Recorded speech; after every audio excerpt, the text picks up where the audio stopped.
Substantive analytical procedures देखते हैं। ऑडिटल्स substantive procedures होता है असर्शन लेवल पे मे बी हो सकता है इसके अंदर टेस्ट ऑफ डिटेल्स भी हो। सब्सटेंटिव एनालिटिकल प्रोसीजर्स या तो कॉम्बिनेशंस भी हो सकता है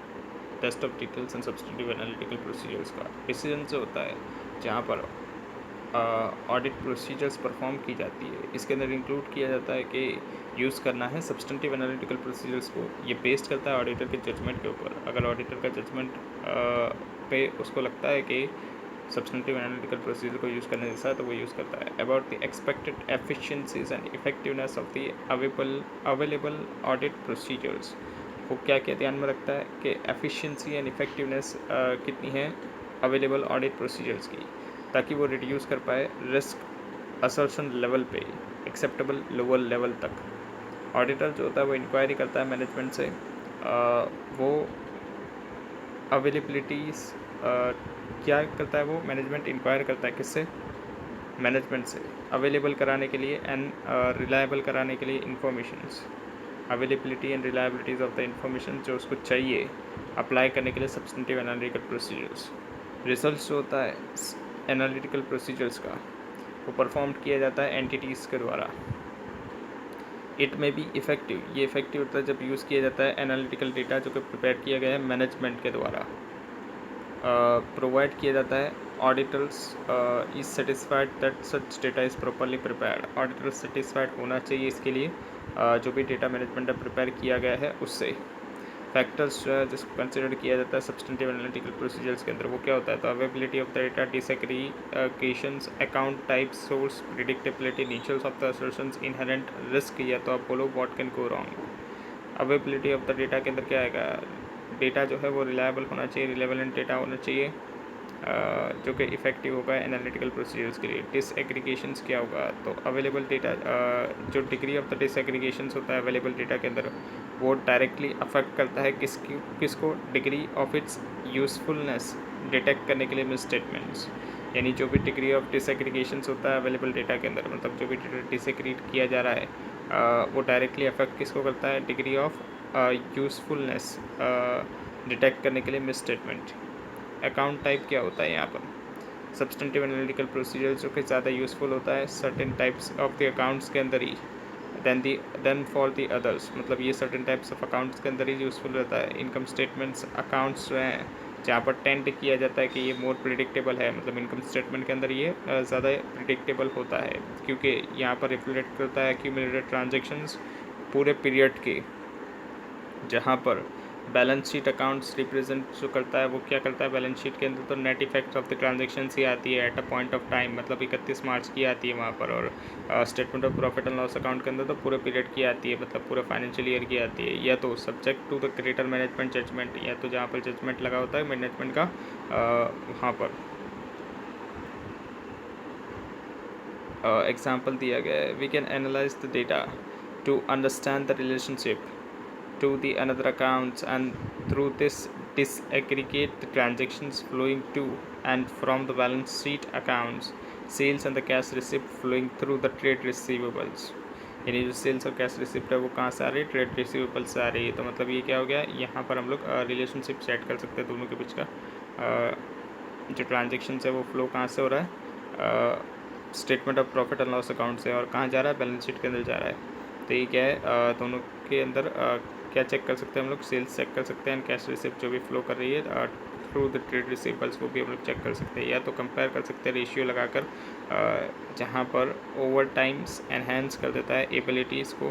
ऑब्टेन करने के लिए audit evidence for the balance sheet account. यानी बैलेंस शीट अकाउंट्स के अंदर जो भी ऑडिट एविडेंस उसको ऑब्टेन करना है वो उसको यहाँ से मिल जाएंगे। सोर्स क्या होगा, तो सम क्लास ऑफ द ट्रांजेक्शन्स जो है जो मोर प्रिडिक्टेबल होते हैं, सम क्लास ऑफ द ट्रांजेक्शन जो होता है वो मोर प्रिडिक्टेबल होता है, मतलब उसको पहले से प्रिडिक्ट कर लिया जाता है। तो वो कैसे होता है, तो कुछ क्लास के ट्रांजेक्शन ही होते हैं, क्योंकि यहाँ पर कंसिस्ट करता है न्यूमेरस, मतलब नंबर्स होते हैं, सिमिलर ट्रांजेक्शन्स होते हैं। सिमिलर ट्रांजेक्शन्स के कौन से होते हैं, थ्रू द रूटीन प्रोसेस, जो रूटीन प्रोसेस के अंदर होते हैं, जहाँ पर ट्रांजेक्शन जो रिकॉर्ड किया जाता है नॉन रूटीन के अंदर एंड एस्टिमेट किया जाता है स्कॉट को। स्कॉट क्या है, तो significant class of the transactions को वो ऑफ्टन सब्जेक्ट करता है मैनेजमेंट के जजमेंट के ऊपर, यानी वो उसके अंदर मैनेजमेंट का जजमेंट लगा होता है, इसलिए यहाँ पर बहुत ही डिफिकल्ट हो जाता है उसको प्रेडिक्ट करना। एग्जाम्पल के तौर पर ट्रांजेक्शन जो रूटीन नेचर्स के हैं, इसके अंदर कौन से ट्रांजेक्शन्स आते हैं, तो सेल्स आ गया, परचेस आ गया, जो कि प्रिडिक्टेबल होते हैं एंड रिपीटेटिव नेचर्स के अंदर होते हैं।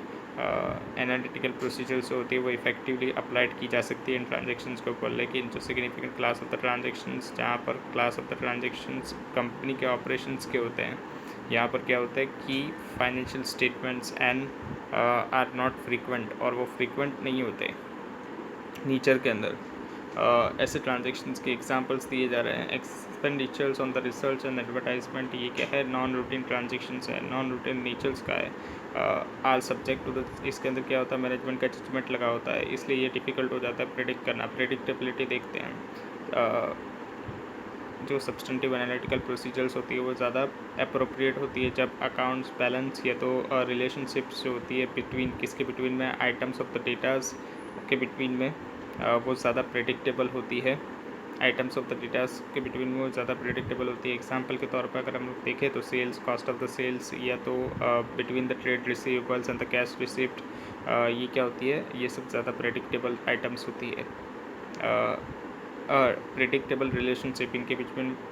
बीच में क्या होता है, प्रेडिक्टेबल रिलेशनशिप होता है, मतलब हम लोग प्रेडिक्ट कर पाते हैं कि सेल्स इतना है तो डिटेल्स कितना होगा, सेल्स इतना है तो दूसरी चीज़ें कितनी होगी, वो सब हम प्रेडिक्ट कर पाएंगे। Is one of the is on that may reasonably be expected to exist, कि मतलब अगर सेल्स इतना हुआ है तो मतलब ट्रेड डिटेल्स इतने हो सकते हैं, ऐसे हम लोग एक्सपेक्ट कर सकते हैं कि एक्सपेक्ट हो सकता है कि इतने एग्जिस्ट होंगे एंड कंटिन्यू रहेंगे वो ओवर टाइम के लिए। Natures of the assertions, nature of the assertions में क्या आएगा, तो सब्सटेंटिव एनालिटिकल प्रोसीजर्स जो है वो ज़्यादा इफेक्टिव होती है प्रोवाइड करने के लिए एविडेंस, सम असर्शंस के लिए, कुछ असर्शंस के लिए। एग्जांपल के तौर पे कंप्लीटनेस या तो वैल्यूएशंस के लिए ये ज़्यादा यूज़फुल होती है देन अदर कौन से होते हैं, राइट एंड ऑब्लिगेशंस के लिए ये इतनी यूज़फुल नहीं होती। प्रिडिक्ट करना होता है एनालिटिकल प्रोसीजर जब यूज़ किया जाता है, एनालिटिक्स यूज़ किया जाता है address completeness, valuations, measures and occurrence, यानी कि जो प्रिडिक्ट करना होता है अगर एनालिटिकल प्रोसीजर्स लगा के एनालिटिकल डेटा को यूज़ करते हुए, तो इसके अंदर हम लोग यूज़ कर सकते हैं एड्रेस का कंप्लीटनेस, के एड्रेस पूरा कंप्लीट है ना, वैल्यूएशंस देख सकते हैं, मेजरमेंट देख सकते हैं, अकरेंस देख सकते हैं। इनहेरेंट रिस्क, या तो हम बोल सकते हैं व्हाट कैन गो रॉन्ग, क्या गलत हो सकता है। जब डिज़ाइन किया जाता है ऑडिट प्रोसीजर्स एड्रेस करने के लिए इनहेरेंट रिस्क या तो व्हाट कैन गो रॉन्ग, हमको कंसिडर करना पड़ता है हमको कंसिडर करना पड़ता है नेचर किसका, रिस्क ऑफ द मटेरियल में स्टेटमेंट्स का, कि रिस्क ऑफ द मटेरियल में स्टेटमेंट किस नेचर्स के होंगे, ताकि हम लोग डिटरमाइन कर पाए कि सब्सटेंटिव एनालिटिकल प्रोसीजर्स को कैसे यूज़ किया जाएगा ऑब्टेन करने के लिए ऑडिट एविडेंस। जब इनहेरेंट रिस्क जो होता है अगर वो ज़्यादा होता है, हाई होता है, तो हम लोग डिज़ाइन करते हैं test of the details address करने के लिए हायर इनहेरेंट रिस्क। जब सिग्निफिकेंट रिस्क जो होता है अगर वो आइडेंटिफाइड किया जाता है, तो ऑडिट एविडेंस जो ऑब्टेन किया जाता है वो सोलली होता है from substantive analytical procedures and वो अनलाइकली भी सफिशिएंट, और वो सफिशिएंट भी नहीं होता। जब सिग्निफिकेंट रिस्क जो होता है अगर वो आइडेंटिफाइड हो गया होता है, जब सिग्निफिकेंट रिस्क आइडेंटिफाइड हो जाता है, तो जो ऑडिट एविडेंस ऑब्टेन किया जाता है सब्सटेंटिव एनालिटिकल प्रोसीजर लगा के, वो सफिशिएंट नहीं होता। सिर्फ मतलब उसके बाद क्या क्या करना पड़ता है, टेस्ट ऑफ डिटेल्स भी करना पड़ता है। सिर्फ एनालिटिकल प्रोसीजर्स लगा के काम नहीं चल जाएगा, हमको टेस्ट ऑफ द डिटेल्स भी करना पड़ेगा। एग्जांपल के तौर पे जब साइड एग्रीमेंट्स जो होता है with respect to the revenue recognitions, अगर वो आइडेंटिफाइड किया जाता है कि सिग्निफिकेंट है या उसके अंदर फ्रॉड रिस्क है, अनलाइकली जो एनालिसिस है of such analysis of the sales जो कि कंपेयर किया जाता है टू द कैश रिसिप्ट या तो कॉस्ट ऑफ द सेल्स से, जो कि ज़्यादा अप्रोप्रिएट है रिस्पॉन्ड करने के लिए रिस्क को। यानी कि सिर्फ एनालाइज नहीं करना है, एविडेंस भी लेना है। रिसिप्ट यानी यहाँ पर क्या आया, रिसिप्ट आई और कॉस्ट ऑफ द सेल्स आया, जो कि ज़्यादा अप्रोप्रिएट रहेगा रिस्पॉन्स करने के लिए रिस्क को। Techniques available as substantive analytical procedure, कौन से टेक्निक्स है, तो ट्रेंड एनालिसिस हो सकता है, रेशियो एनालिसिस हो सकता है, स्ट्रक्चरल मॉडलिंग हो सकता है, रीजनेबलनेस टेस्टिंग हो सकता है। डिज़ाइन किया जाता है सब्सटेंटिव एनालिटिकल प्रोसीजर्स जो कि लिमिट करेगा availability of the reliable data, and experience and creativity of the audit team. यानी कि यहाँ पर क्या होता है, डिज़ाइन जो होता है सब्सटेंटिव एनालिटिकल प्रोसीजर्स वो सीमित रहता है, किस तक सीमित रहता है वो कि अवेलेबल होगा रिलायबल डेटा, मतलब रिलायबल डेटा मिलेगा, अवेलेबल होगा, एक्सपीरियंस होगा and creativity, experience and creativity of the audit teams. यानी जो भी ऑडिटर अपनी टीम लेके गया वो एक्सपीरियंस बंदे होंगे, वो क्रिएटिव बंदे होंगे। सब्सटेंटिव एनालिटिकल प्रोसीजर्स होता है वो टेकन किया जाता है फॉलोइंग फॉर्म्स के अंदर। ट्रेंड एनालिसिस, ट्रेंड एनालिसिस क्या होता है, तो कॉमनली यूज टेक्निक्स है। यहाँ पर कंपैरिजन किया जाता है करंट डेटा का प्रीवियस पीरियड बैलेंसेस के साथ, या तो ट्रेंड किया जाता है टू या तो मोर प्रायर पीरियड बैलेंसेस के साथ। ऑडिटर इवेल्युएट करता है कि जो करंट बैलेंस है ऑन द अकाउंट्स क्या वो मूव कर रहा है, लाइन के अंदर है क्या, वो ट्रेंड जो भी एस्टैब्लिश की गई थी प्रीवियस बैलेंस के अंदर क्या उसके हिसाब से ही चल रहा है। फॉर द अकाउंट्स या तो बेस्ड किया जाता है अंडरलाइन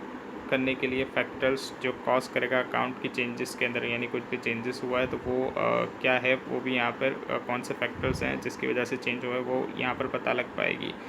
अदर वर्ड्स के अंदर जो ट्रेंड एनालिसिस है वो इम्प्लाइड करता है एनालाइज करना है अकाउंट फ्लक्चुएशंस को, कि अकाउंट्स के अंदर कितना फ्लक्चुएशंस आ रहा है, कैसे, जब हम लोग कंपेयर करेंगे करंट ईयर के डेटा को प्रीवियस ईयर के डेटा के साथ। ऑल्सो यहाँ पर जो इन्फॉर्मेशन डिराइव की जाती है वो ओवर सेवरल ईयर्स की भी हो सकती है। एग्जाम्पल के तौर पर ऑडिटर कंपेयर करता है सैलरी जो भी पेड की गई है कंपनी के द्वारा during the year under the audit, जो सैलरी है वो पेड की गई है कंपनी के द्वारा फॉर सेवरल ईयर्स, किसके साथ कंपेयर किया गया है, ये सेवरल ईयर्स के साथ कंपेयर किया गया है जो भी सैलरी। देयर में भी यहाँ पर सम परसेंटेज जो इंक्रीज़ होता है इन द सैलरी एक्सपेंसेस वो ओवर द ईयर होता है, मतलब जो परसेंटेज होता है इंक्रीज सैलरी का वो क्या होता है ओवर द ईयर्स होता है, ईयर बाय ईयर इंक्रीज होता है परसेंटेज के अंदर। हाउएवर लेकिन अगर यहाँ पर कुछ अनयूजुअल इंक्रीज हो जाता है सच एक्सपेंसेस अमाउंट के अंदर, तो ये इंडिकेट करता है कि फ्रॉडुलेंट पेमेंट्स हो सकता है, यहाँ पर फेक एम्प्लॉयज़ हो सकते हैं। कैसे, मतलब अगर 100 का था तो अभी 100 का 120 हुआ तो ठीक है, लेकिन अगर 100 का 200 हो गया तो यहाँ पर हो सकता है कि ये जो सैलरी पेड की जा रही है 200, पहले 100 थी अभी 200 हो गई, तो इसका मतलब क्या होगा, यहाँ पर फेक एम्प्लॉयज़ हो सकते हैं जिनको पेमेंट किया जा रहा है। यहाँ पर क्या हो रहा है, अनयूजुअल इंक्रीज़ हो रहा है सच एक्सपेंस के अंदर। रेशियो एनालिसिस क्या होता है, तो रेशियो एनालिसिस यूज़फुल होता है एनालाइज करने के लिए assets and the liabilities account. इसके साथ साथ रेवेन्यू एंड एक्सपेंस अकाउंट को भी इंडिविजुअल बैलेंस अकाउंट्स होते हैं, वो भी डिफ़िकल्ट होते हैं प्रेडिक्ट करने के लिए खुद से, लेकिन जो रिलेशनशिप होती है अनदर अकाउंट्स की वो भी क्या होती है, ज़्यादा प्रेडिक्टेबल होती है। एग्जाम्पल के तौर पर अगर हम लोग बोले तो ट्रेड रिसीवेबल बैलेंस को हम लोग रिलेट कर सकते हैं किससे, सेल से। रेशियो जो होता है वो कंपेयर किया जाता है ओवर द टाइम, या तो रेशियो जो होता है वो सेपरेट एंट्रीज भी होती है विद इन द ग्रुप, या तो जो रेशियोज़ होता है वो क्या होता है, जो रेशियोज़ होता है वो अदर कंपनीज़ के रेशियो जो कि सेम इंडस्ट्रीज़ के है उसके साथ भी हम लोग यहाँ पर क्या कर सकते हैं, कंपेयर कर सकते हैं। एग्जांपल के तौर पे क्या है, फाइनेंशियल रेशियोज़ के अंदर इंक्लूड किया जाता है ट्रेड रिसीवेबल्स या तो inventory turnover, freight expense as a percentage of the sales revenue. Example के तौर पर देखते हैं तो स्टैट्यूटरी ऑडिटर जो है वो रिव्यू कर रहा है GP ratio of the company financial year के लिए, जो जिसका वो ऑडिट कर रहा है। ऑडिटर जो है वो कंपेयर कर रहा है जीपी रेशियो को किसके साथ, GP ratio of the company earlier years के साथ, मतलब जो भी जीपी रेशियो रहा होगा उस कंपनी का अर्लियर ईयर का उसके साथ कंपेयर कर रहा है। या तो वो कंपेयर कर सकता है जीपी रेशियो को other companies in the same industries, कोई भी अदर कंपनी जो सेम इंडस्ट्रीज़ के अंदर है फॉर द ईयर जहाँ पर वो ऑडिट कर रहा है अंडर ऑडिट। रीजनेबलनेस टेस्ट देखते हैं, ट्रेड एनालिसिस के जैसा नहीं है ये, यहाँ पर एनालिटिकल प्रोसीजर रिलाय नहीं किया जाता इवेंट के ऊपर जो कि प्रायर पीरियड के होते हैं, लेकिन यहाँ पर non financial data for the audit period जो होता है अंडर द कंसिडरेशंस ब्रैकेट के अंदर क्या आएगा, एग्जांपल के तौर पे ऑक्यूपेंसी रेट जो होता है, ये क्या हो गया, नॉन फाइनेंशियल डेटा हो गया। ऑक्यूपेंसी रेट जो होता है एस्टिमेट किया जाता है रेंटल इनकम का, मतलब कितना एरिया के अंदर रेंट पे किया जा रहा है तो उस एरिया के हिसाब से रेंट देखा जाता है। या तो इंटरेस्ट रेट जो होता है जो कि एस्टिमेट किया जाता है इंटरेस्ट की इनकम या तो एक्सपेंसेस के ऊपर। ये जो टेस्ट होते हैं ये ज़्यादा एप्लीकेबल होते हैं इनकम स्टेटमेंट अकाउंट के ऊपर, एंड ये अक्रूवल या तो प्री पेमेंट के ऊपर, प्री पेमेंट के अकाउंट के ऊपर ज़्यादा लगते हैं। इन दी अदर वर्ड्स अगर हम लोग बोलें तो ये जो टेस्ट है ये क्या है, रिव्यू करना है रिलेशनशिप किसके बिटवीन में, सर्टेन अकाउंट बैलेंस के बिटवीन में एंड अदर बैलेंसेस के बिटवीन में, रीजनेबलनेस ऑफ द अमाउंट्स को देखने के लिए। एग्जाम्पल के तौर पे interest expense against the interest bearing obligations, raw material consumptions to the productions, wastage and scrap percentage against the productions and the raw material consumptions quantity के अंदर। Work in the progress जो based किया जाएगा issued करने के ऊपर of the material and the sales quantity के अंदर है। Sales discounts and commissions against the sales volume, rental revenues based on the occupations of the premises, ये सब के बेसिस के ऊपर ये सबको एस्टिमेट किया जाता है। स्ट्रक्चरल मॉड्यूलिंग क्या होता है, तो मॉड्यूलिंग टूल्स है जो कंस्ट्रक्ट किया जाता है स्टेटिस्टिकल मॉडल्स, जो कंस्ट्रक्ट करता है क्या, स्टेटिस्टिकल मॉडल किससे, फाइनेंशियल एंड और नॉन फाइनेंशियल डेटा से of the prior accounting period, जो प्रेडिक्ट करता है करंट अकाउंट बैलेंस को। यानी यहाँ पर लीनियर रिग्रेशंस का जैसे होता है, लीनियर रिग्रेशंस में क्या होता है, जैसे 2x + 3y वैसा मॉडल बनाया जाता है, स्टेटिस्टिकल मॉडल बनाया जाता है किसका, financial and non financial data का प्रायर पीरियड अकाउंटिंग के लिए, जो जिसके बेसिस पे प्रिडिक्ट किया जाता है करंट अकाउंट के बैलेंस को। एनालिटिकल प्रोसीजर जो कि यूज़ किया जाता है एज ए सब्सटेंटिव टेस्ट, जब डिज़ाइन किया जाता है, परफॉर्म किया जाता है सब्सटेंटिव एनालिटिकल प्रोसीजर्स अलोन या तो combinations test of the details के साथ, तो सब्सटेंटिव प्रोसीजर्स है इन अकाउंट्स विद ऐसे 330 ऑडिटर को क्या करना पड़ता है, डेटा डिटरमाइन करना पड़ता है, suitability of the analytical procedure evaluate करना पड़ता है, reliability of the data develop करना पड़ता है, एक्सपेक्टेशंस डिटरमाइन करना पड़ता है, एक्सेप्टेबल डिफरेंसेस, सुटेबिलिटीज डिटरमाइन करना पड़ता है, suitabilities of the particular substantive analytical procedures के, जो एनालिटिकल प्रोसीजर्स वो लगा रहा है क्या वो सुटेबल्स तो है ना गिवन असर्शंस के लिए, जो भी असर्शंस है उसके लिए। टेकन इनटू अकाउंट, इसके अंदर क्या देखा जाता है, तो assess risk of the material misstatement देखा जाता है, टेस्ट ऑफ द डिटेल्स किया जाता है अगर कोई है तो असर्शंस के अंदर। इवेल्युएट करना पड़ता है रिलायबिलिटीज़ ऑफ द डेटा, कि डेटा कितना रिलायबल है, वो ऑडिटर को देखना पड़ता है, वो कैसे करेगा, ऑडिटर्स का expectations of the records amount, जहाँ पर ऑडिटर क्या करेगा, एक्सपेक्ट करेगा रिकॉर्ड्स अमाउंट्स को, या तो ratios in the developed, ratios देखेगा, taking the accounts of the source देखेगा किस सोर्स से आ रहा है ये डेटा, कंपेरेबिलिटी करेगा वो, natures and the relevance of the information जो भी अवेलेबल है वो देखेगा, and controls over the preparations भी देखेगा, क्या कंट्रोल्स लगाया गया है जब ये प्रिपेयर हो रहा था, डेटा डेवलप करना है, and expectations of the record amount, या तो रेशियो एंड इवेल्युएट करना है कि जो एक्सपेक्टेशन है क्या वो सफिशिएंट है प्रिसाइज करने के लिए, आइडेंटिफाइड करने के लिए मिस स्टेटमेंट्स, जहाँ पर मिस स्टेटमेंट्स जो कैसे होगी, इंडिविजुअली होगी या तो हो सकता है एग्रीगेट के अंदर हो विद अदर मिस स्टेटमेंट्स। यहाँ पर कॉज किया जाता है कि जो फाइनेंशियल स्टेटमेंट्स है वो मटीरियली मिस स्टेटेड हो सकते हैं। एंड डिटरमाइन करना है amount of any different of the record amounted, मतलब डिफरेंस जो आ रहा है रिकॉर्डेड अमाउंट के अंदर from the expectation value, expected value और रिकॉर्डेड अमाउंट के अंदर अगर कोई डिफरेंस आ रहा है तो वो भी उसको देखना है। That acceptable without further investigations, जो कि एक्सेप्ट किया जाएगा फर्दर इन्वेस्टिगेशंस के बिना, मतलब इसको भी एक्सेप्ट किया जाएगा अगर ये जो डिफरेंस है, तो ये भी देखना है कि वो कितना ऐसा डिफरेंस को एक्सेप्ट करेगा। Suitability of the particular analytical procedures for giving the assertions, suitability मतलब कितना suitable होता है पर्टिकुलर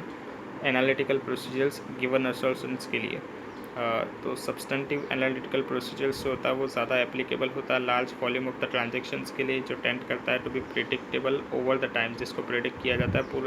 पूरे टाइम के दरमियान में। एप्लीकेशंस होता है प्लान एनालिटिकल प्रोसीजर्स का, वो किसके ऊपर बेस्ड होता है, एक्सपेक्टेशंस के ऊपर बेस्ड होता है, रिलेशनशिप्स एक्सपेक्टेशंस के ऊपर बेस्ड होता है कि जो रिलेशनशिप है डेटा के एग्जिस्ट का, कंटिन्यूएंस का, absence of known conditions to the contrary, यानी रिलेशनशिप किसके बिटवीन में देखा जाता है, डेटा के एक्सिस्टेंस का, कि डेटा एक्सिस्ट कर रहा है ना, क्या कंटिन्यू अभी भी है, absence known conditions to the contrary, क्या कोई कॉन्ट्रारी जो भी है वो भी देखा जाता है, अभी भी है क्या वो भी देखा जाता है। हाउएवर तो सुटेबिलिटीज़ होती है पर्टिकुलर एनालिटिकल प्रोसीजर्स की, वो डिपेंड करती है अपॉन ऑडिटर्स के असेसमेंट के ऊपर, कि जो एनालिटिकल प्रोसीजर है वो कितना सुटेबल होगा, वो किसके ऊपर डिपेंड करेगा, ऑडिटर के असेसमेंट के ऊपर कि कितना इफ़ेक्टिवली डिटेक्ट किया जा रहा है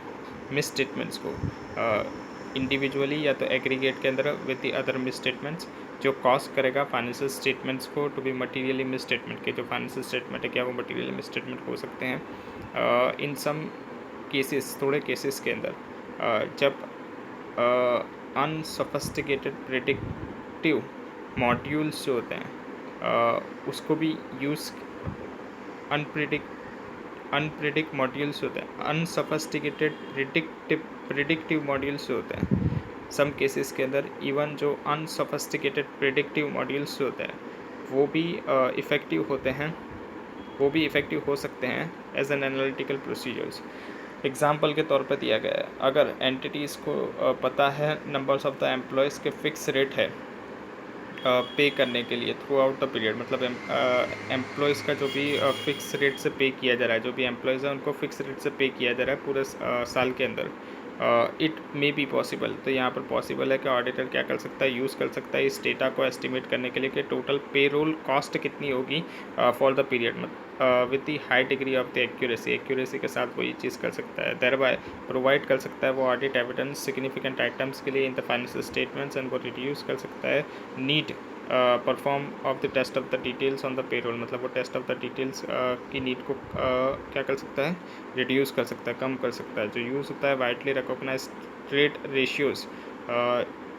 यूज़ जब किया जाता है वाइडली रिकॉग्नाइज्ड ट्रेड रेशियोज़, इसके अंदर क्या होता है, profit margins for the different types of the retail entities, यानी ये रेशियो क्या है, प्रॉफिट मार्जिन का रेशियो देखा जाता है। कैन ऑफ्टन बी यूज्ड, इसको भी यूज़ किया जाता है इफ़ेक्टिवली इन सब्सटेंटिव एनालिटिकल प्रोसीजर्स, ताकि प्रोवाइड हो सके एविडेंस सपोर्ट करने के लिए reasonableness of the recorded amount के जो अमाउंट रिकॉर्ड किए गए वो क्या रीजनेबल है ना। Different types of the analytical procedure provide करता है different level of the assurance, अलग अलग जो एनालिटिकल प्रोसीजर्स है वो प्रोवाइड करते हैं अलग अलग लेवल ऑफ द एश्योरेंस।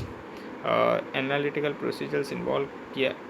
इसके अंदर एग्जांपल दिया गया एनालिटिकल प्रोसीजर्स के अंदर क्या क्या इन्वॉल्व होता है। एग्जांपल के तौर पर predictions of the total rental income, predict किया जाता है कि टोटल रेंटल इनकम कितनी होगी। बिल्डिंग को डिवाइड करते हुए, बिल्डिंग को अपार्टमेंट्स के अंदर डिवाइड किया जाता है और उससे प्रिडिक्ट किया जा सकता है कि रेंटल इनकम कितनी होगी। किसको बेस किया जाता है कि नंबर्स ऑफ द अपार्टमेंट के, कितने नंबर्स ऑफ द अपार्टमेंट है उसके बेसिस के ऊपर क्या किया जाता है कि इसकी रेंटल इनकम कितनी होगी। वैकेंसी रेट देखा जाता है इनटू द कंसिडरेशंस, ये प्रोवाइड किया जाता है परसुएसिव एविडेंस, यहाँ पर प्रोवाइड क्या किया जाता है, परसुएसिव एविडेंस प्रोवाइड किया जाता है। परसुएसिव मतलब हाईली रिलायबल एंड में एलिमिनेट, और यहाँ पर एलिमिनेट किया जाता है need for the further verifications, यानी फर्दर वेरिफिकेशंस की ज़रूरत नहीं लगाई जाती यहाँ पर। By the means of the test of the details के तौर पे यहाँ पर नहीं लगाई जाती, इसको वैसे ही रेशियो के तौर पे मतलब नंबर्स ऑफ द अपार्टमेंट के तौर पे देख लिया जाता है कि कितना रेंट होगा।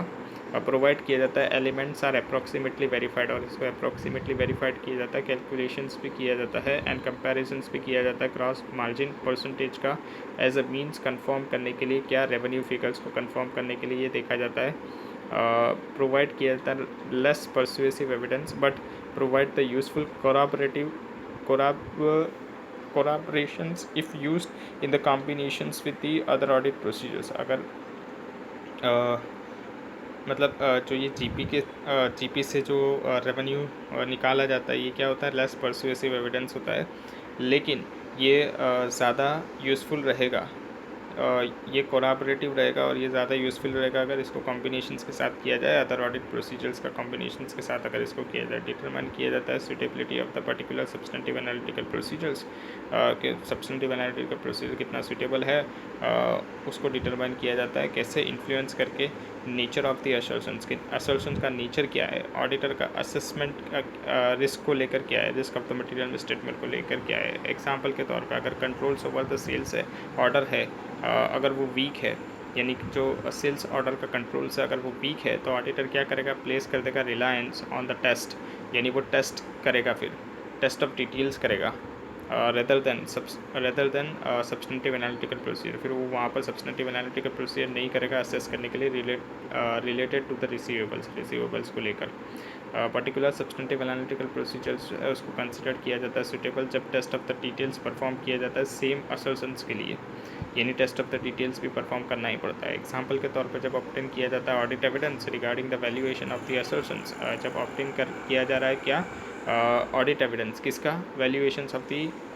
असर्शंस का for the account receivable balance के लिए, तो ऑडिटर क्या करता है, अप्लाइड करता है एनालिटिकल प्रोसीजर्स एजिंग के लिए, एजिंग टू द कस्टमर्स, यानी कस्टमर्स कितने पुराने हैं वो देखता है वो। इन एडिशंस टू मतलब कितने पुराने कस्टमर्स हैं जिन्होंने अभी तक पेमेंट नहीं किया है वो देखता है एज वाइज, 6 महीने पुराने, 6 महीने से पहले वाले, 12 महीने पुराने, वैसा देखता है वो कि अभी तक क्यों पेमेंट नहीं आया। In additions to performing the test of the details perform जब वो करता है substantive analytic on subsequent cash receipt के ऊपर वो क्या करता है, test of the details perform करता है डिटरमाइन करने के लिए कलेक्टिबिलिटीज़ ऑफ द रिसीवेबल्स के, देखता है वो कि रिसीवेबल्स की कलेक्टिबिलिटी कितनी है वो डिटरमाइन कर पाता है कैसे, टेस्ट ऑफ द डिटेल्स लगा के। जो रिलायबिलिटीज़ होती है ऑफ द डेटा वो देखते हैं। जो रिलायबिलिटीज़ ऑफ द डेटा जो है वो इन्फ्लुएंस किया जाता है बाय इट्स सोर्स, ये किससे पता चलेगी कि डेटा रिलायबल है या नहीं है, उसके सोर्स से, उसके नेचर से, जो कि डिपेंड किसके ऊपर करता है, सर्कमस्टेंसेस के ऊपर करता है कि कैसे उसको ऑब्टेन किया गया है। फॉलोइंग आर रिलेवेंट जब डिटरमाइन किया जाता है डेटा को जो कि रिलायबल होता है for the purpose of designing substantive analytical procedures. मतलब ये सारे पॉइंट्स को हमको ध्यान में रखना पड़ेगा। कौन से पॉइंट है कि जो डेटा आ रहा है उसका सोर्स क्या है, सोर्स ऑफ इन्फॉर्मेशन क्या है, कंपेरेबिलिटी देखनी पड़ेगी, कंपेयर करके देखना पड़ेगा इन्फॉर्मेशन को, नेचर एंड रिलेवेंस देखना पड़ेगा इन्फॉर्मेशन का, कंट्रोल्स देखना पड़ेगा कि उसको प्रिपेयर कैसे किया गया है, प्रिपेयर करते समय कैसे कंट्रोल लगाए गए हैं इन्फॉर्मेशंस के लिए, सोर्स ऑफ द इंफॉर्मेशन जो भी अवेलेबल है। एग्जांपल के तौर पे इंफॉर्मेशन जो कि ज़्यादा रिलायबल होती है अगर वो ऑब्टेन की जाती है इंडिपेंडेंट सोर्स जो कि आउटसाइड एंटिटीज से हो रहा है, मतलब बाहर वालों से अगर मिलता है इंफॉर्मेशन तो वो ज़्यादा रिलायबल होता है।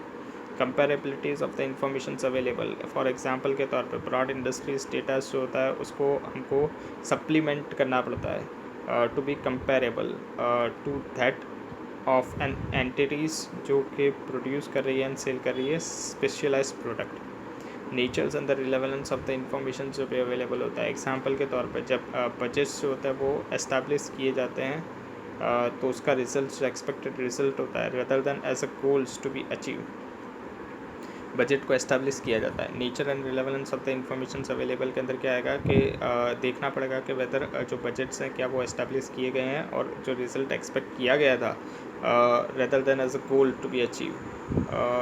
एंड जो result to be expected rather than the goal to be achieve, मतलब कि क्या बजट के अंदर रिज़ल्ट एक्सपेक्ट किया गया था वो देखा जाता है, ना कि गोल्स जो हैं क्या वो अचीव किए गए हैं या नहीं उसको नहीं देखा जाता।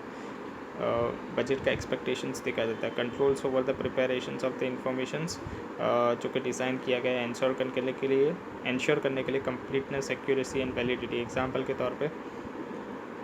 कंट्रोल्स जो होते हैं प्रिपेयर करने के लिए, रिव्यू करने के लिए, मेंटेन करने के लिए ऑफ द बजट, ये सबको क्या देखा जाता है कि ये सबका देखा जाता है कि जो कंट्रोल्स है प्रिपेयर करने के लिए इंफॉर्मेशंस डिज़ाइन करने के लिए, इंश्योर करने के लिए क्या वो कंप्लीट है, एक्यूरेट है, वैलिड है। ऑडिटर कंसिडर करता है test of the operation effectively, test of operating effectiveness of the controls, मतलब ऑडिटर चेक करता है कि जो कंट्रोल्स है क्या वो ऑपरेट कर रहा है ना इफेक्टिवली, उसके लिए वो टेस्ट करता है। If any over the entities preparations of the information जो कि यूज़ किया गया है ऑडिटर के द्वारा परफॉर्म करने के लिए substantive analytical procedures. Test of the controls किसके लिए देखता है, जो भी वो डेटा